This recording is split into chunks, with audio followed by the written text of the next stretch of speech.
Hello everyone, in my today's video I am going to show you how you can set the wallpaper in your device Vivo Y77.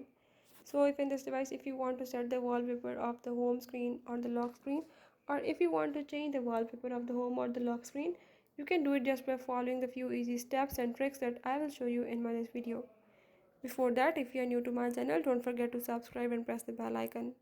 Now just follow the steps and watch the video and you will learn how you can set the wallpaper in your device. Let's watch it.